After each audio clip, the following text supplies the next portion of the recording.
I rise today with difficulty.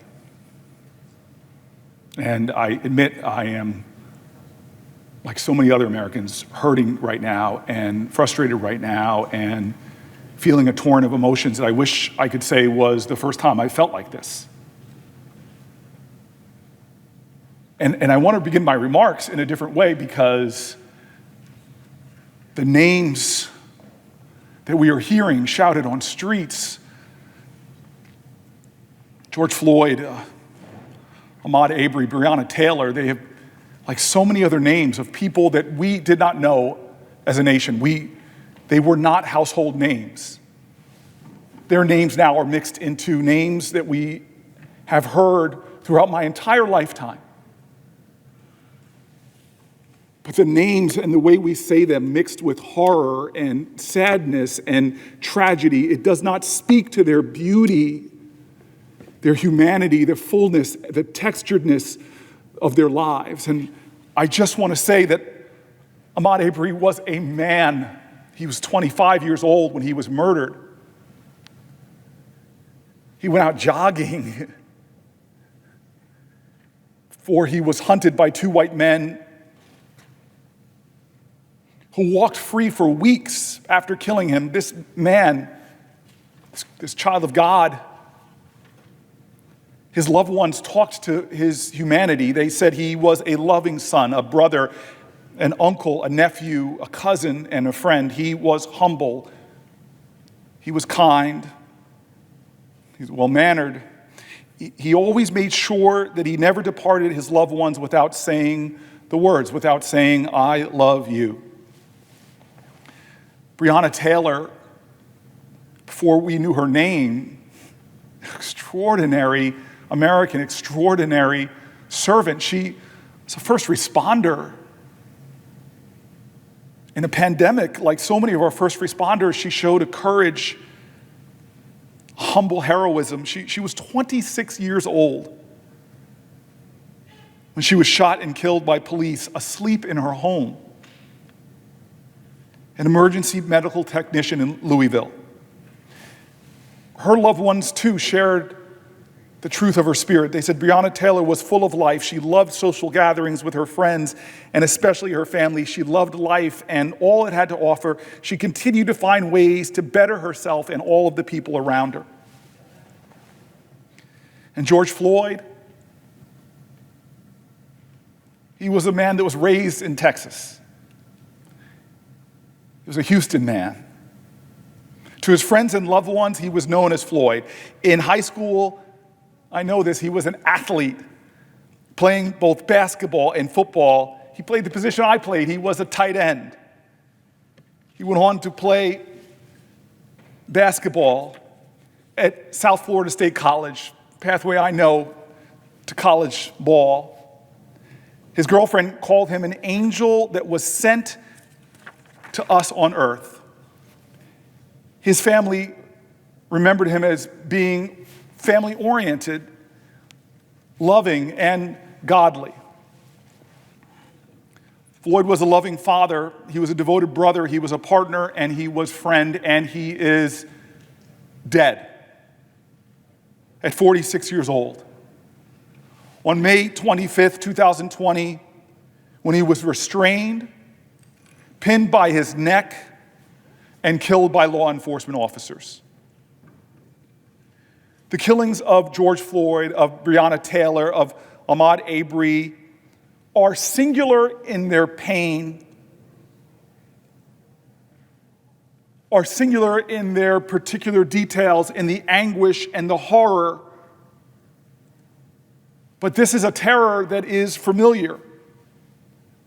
It is a fear that is baked now, cemented into our culture.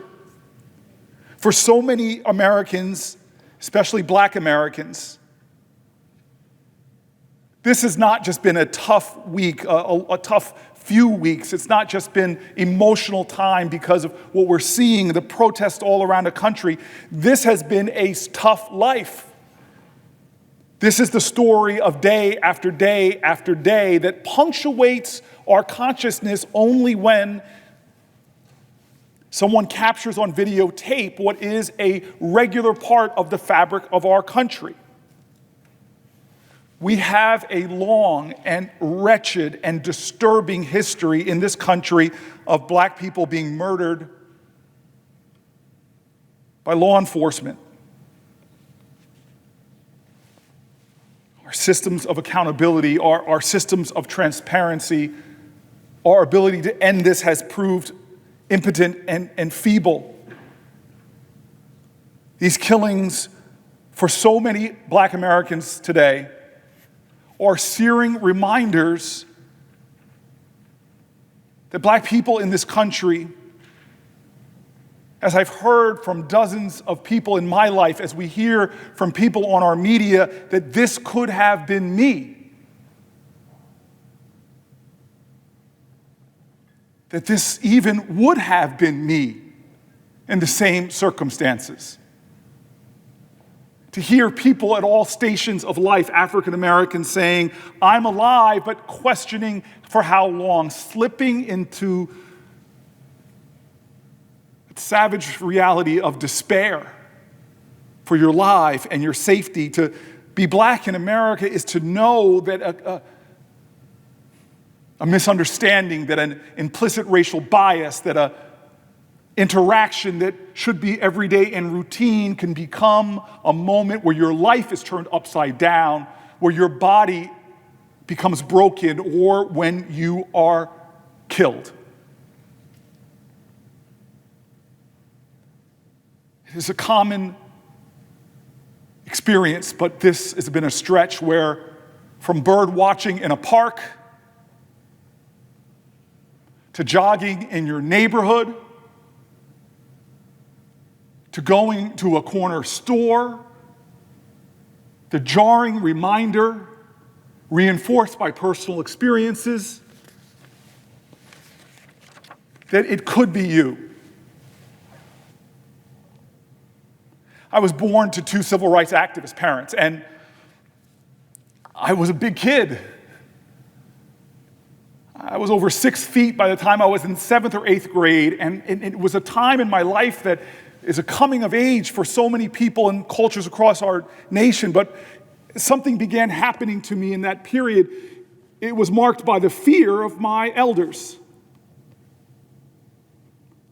Family members who, with jarring personal stories for a preteen or a teen, would tell me what it meant to be black, to be male in America. They were instilling fear in me as a survival mechanism. They were trying to make me aware of my surroundings. I have difficult memories of trips to the malls with elder black men in my family and being lectured about what I couldn't do, what I shouldn't do, and what the consequences could be. I remember that talk with my parents where I tried to joke about it, but they got chillingly angry with me about what it meant to have a driver's license in America and what could happen to me. And they told me stories of friends, of family members, of others, and their experiences with the police.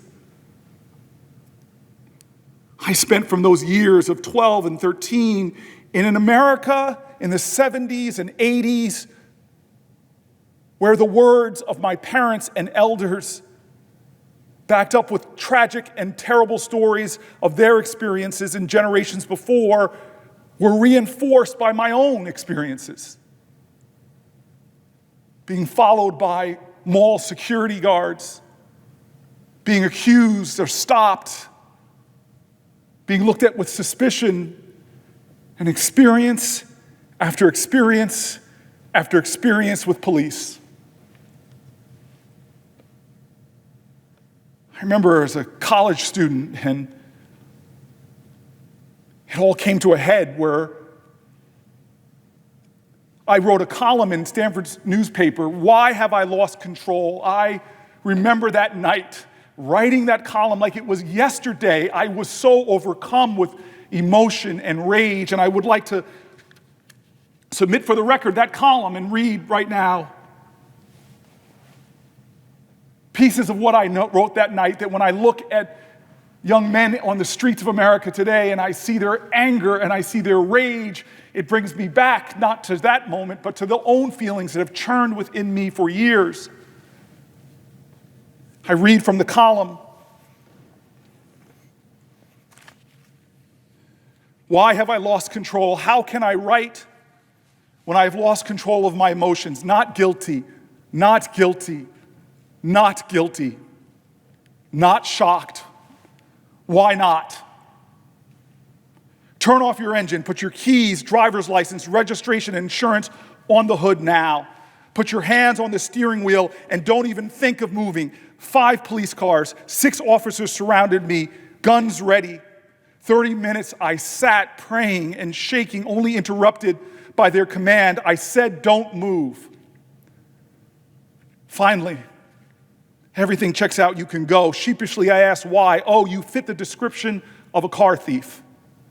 Not guilty, not shocked. Why not? In the jewelry store, they lock the case when I walk in. In the shoe store, they help the white man who walks in after me. In the shopping mall, they follow me. In the Stanford shopping mall. Last month, I turned and faced their surreptitious security. Catch any thieves today? Not guilty, not shocked. Why not? I'm a black man. I'm 6'3" tall and 230 pounds, just like Rodney King. Do I scare you? Am I a threat? Does your fear justify your actions? 12 people, a jury, believed it did. Black male, guilty until proven innocent. Reactions to my kind are justified. Scrutiny is justified. Surveillance is justified. Search is justified. 56 blows justified. Justice, dear God. I graduated from Stanford last June. I was elated. I was one of 4 presidents of my class. I was proud. In the fall, I received a Rhodes Scholarship. I approached arrogance. But late one night, as I walked the streets of Palo Alto, as a police car slowed down while passing me, as his intense steely glare met me, I realized that to him and to so many others, I am and may always be, and I substitute now, I am and may always be the N-word, guilty until proven innocent.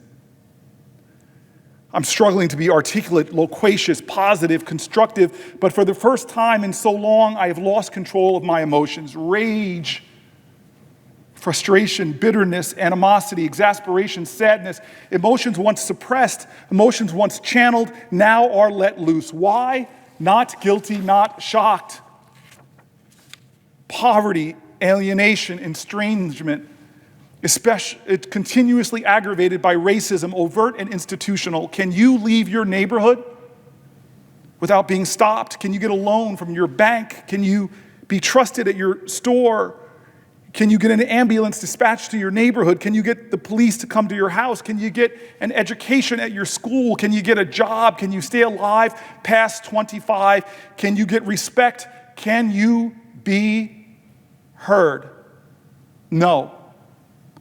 Not until someone catches on video one small glimpse of your everyday reality, and even then, can you get justice? Why have I lost control of my emotions? Why do my hands shake as I write? Tonight, I have no answers. Dear God, help us to help ourselves before we become our own undoing.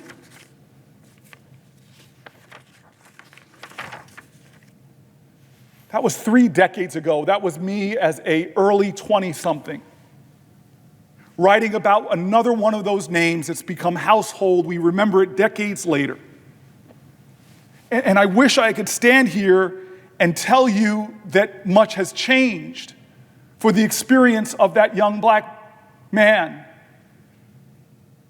I wish I could tell you that that was the end of names becoming household words, but it has not. This cycle of violence in our country, these spasms that jerk us from our comfort and pull us into the world that is faced by so many African Americans. And then we go back. So many of us go back to what is now normal in America, what has been normal in America. This cycle, I hear people now talking about the violence, the rioters. I condemn it in the same way that the other 99 members are. It is awful, it is despicable, it is contrary to the aims of this nation and the movements of our past.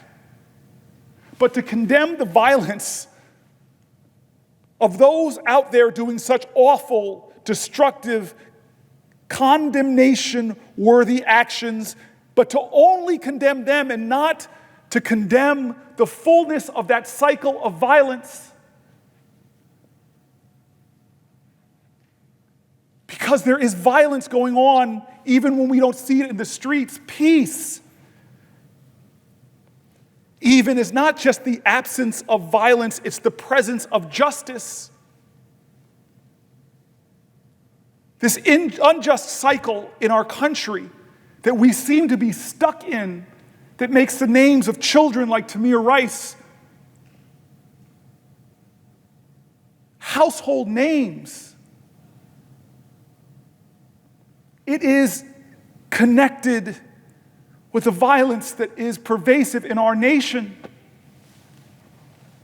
that demands all of us to speak out against with the same fervor and enthusiasm and energy that people are condemning the violence we're seeing in America today.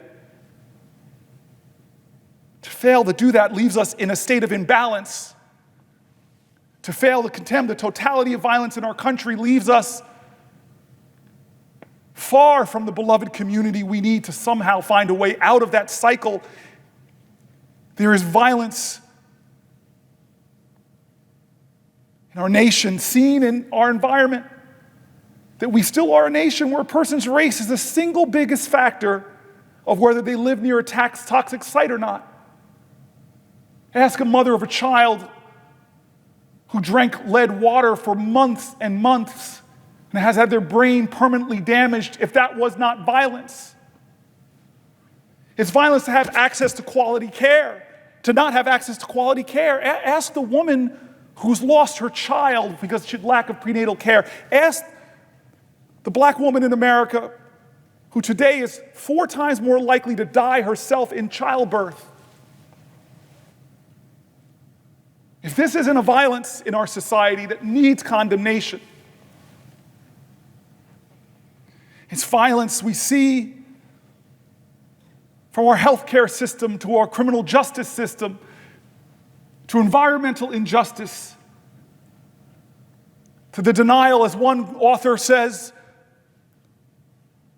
of equality in the savage inequalities within our education systems. It's why so many black Americans scream out, "Do you see me? I do not have your equal justice under law. Do you see me? I do not have justice for all. Do you see me? I matter. I matter. Black lives matter. Black bodies matter. America, I love you. Do you see me? Do you know my experiences? Do you see the failings of our ideals?" The murder of a black man by multiple cops who knew they were being filmed in broad daylight is not the extent of the problem of racism in America. It is a final and deadly manifestation of that racism, of a nation where everything about us is interwoven, it is interconnected, we are in relationship with each other. This ideal that we are one nation it is not a quaint ideal. It is an inescapable fact of American society. The pain and the hurt of our brothers or sisters is our pain. I can show you that economically. I can show you that by every ideology that's expressed here on the floor of the Senate. This cycle of violence has to stop.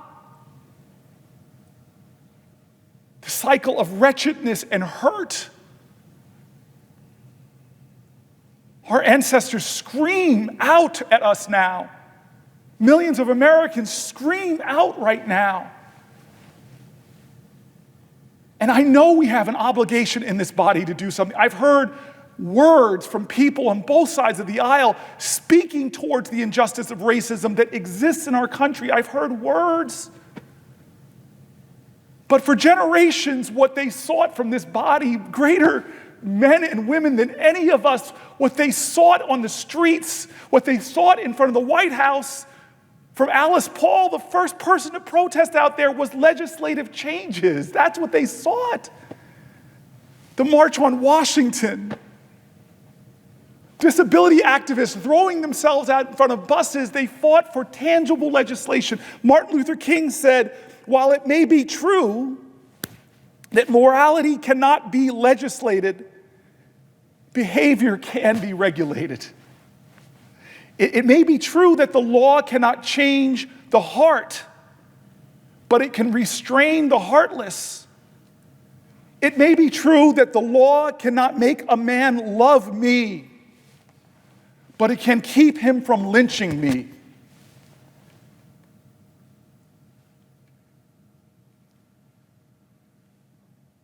It's on us. The cries for justice in the street, it's on us.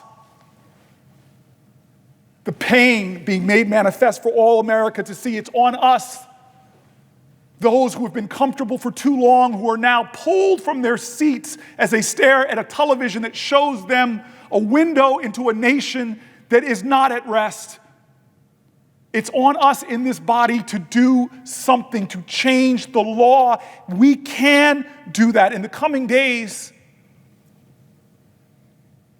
Senator Kamala Harris and I have partnered together on a comprehensive police reform proposal that takes into account the incredible work of Congressional Black Caucus members, many of them who've been in this congressional body much longer than I have. They've been working on these issues much longer than I have. It takes the work of so many people in both of the bodies that make up our Congress and pulls them together. There are so many injustices, but this comprehensive package is about police accountability. It's an answer to the pain and to the hurt and the agony. It speaks to the young children whose parents right now are teaching them fear as an art of survival, teaching them not to be a threat to anyone who could kill you, to try to shrink from the fullness of your body so that they don't take your body, they don't harm your body, they don't kill your body. It creates accountability and transparency and practices that can repair police-community relations, that can give faith back to those who have lost it, that can rescue people who are slipping into a deeper despair about this nation, and perhaps cobble together some semblance of hope. This is a moment in American history where we must recognize the hurt and the pain and do something about it, where this body that has so nobly acted in past years to pass legislation, the 1964 Civil Rights Act, the 1965 Voting Rights Act, and the spasms of 1968. The fair housing laws were passed.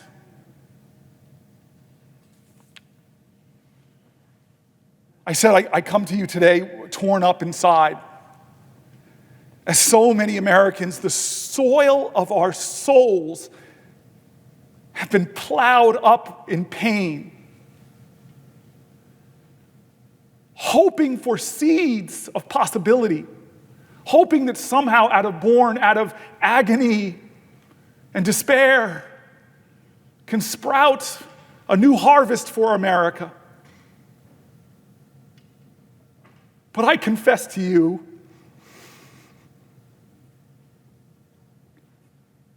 as a man who believes in this country and believes in the ideals of hope and love and faith and charity and kindness, I want to confess to you something, that right now, hope is essential, but it's not enough.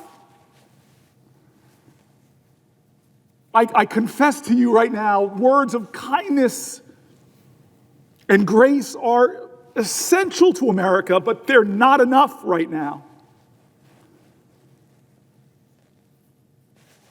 I confess to you even something that's hard to admit, that the spirit of courage and grit being shown by people on the streets, not in the comfortable hallways of the Senate, who in one of the most noble traditions of our nation are protesting, are petitioning their government, or peacefully gathering, I want to tell you right now that that is not enough. It is essential, but it is not enough. These things are necessary, but not sufficient.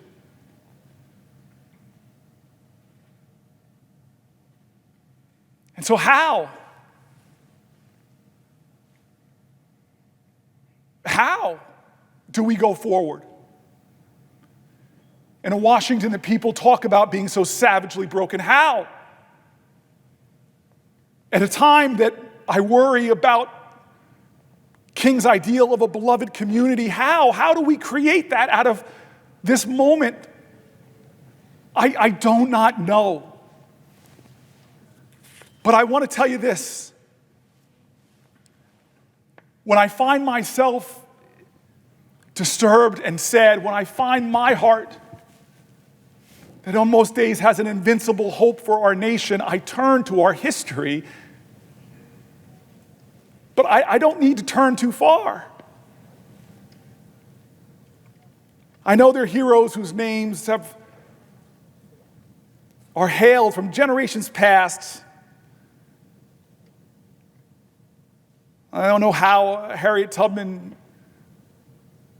Ella Baker, Fannie Lou Hamer, I don't know how they mustered their strength and courage.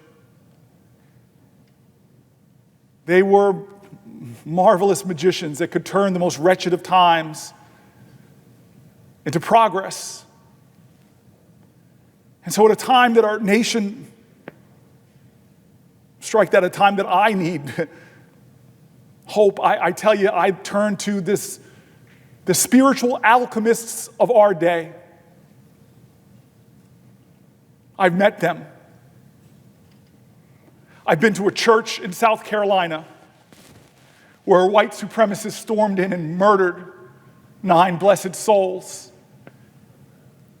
I watched on a TV screen about this spiritual alchemist who somehow turned the most unimaginable grief into forgiveness and a lesson for our nation. I visited a church just a few months ago in Tulsa, Oklahoma. It was the last structure that was left standing out of one of the greatest acts of domestic terrorism we've ever seen, the torching, the bombing of Black Wall Street. And I met a pastor there, Pastor Turner, a great spiritual alchemist who somehow turned the only remaining structure after horrific violence, he somehow turned it into a symbol of struggle.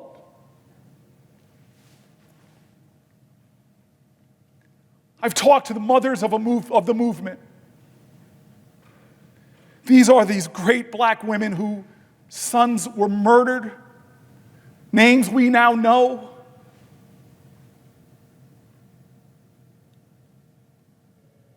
I learned from them this unbelievable demonstration of spiritual alchemy, that somehow they turned their tragedies into a grit and a guts and a determination to never stop fighting as long as they have breath in their body and blood in their veins. They will fight for this nation even when it so savagely let them down. I get strength from those in our nation today who demonstrate an alchemy greater than any power I can possess.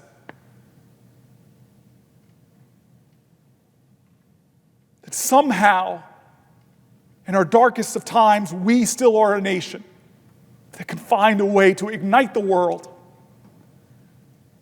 In a nation where so many people have been so thoroughly failed, that they can still manifest the ability to fight for the ideals that have been denied for them. They are the ones right now whose spirit we all must try to summon. We'll come up short, but we must try to summon it. It is the only way forward. That somehow this nation that shares one spirit can find a way to put enough indivisible into this one nation under God that somehow this great country can find a way in this time of our generation's great crisis. That we, like those before us, those magicians, those alchemists of love and spirit and sweat and struggle, that out of this crisis time, we can make this nation be truly one of liberty and justice for all.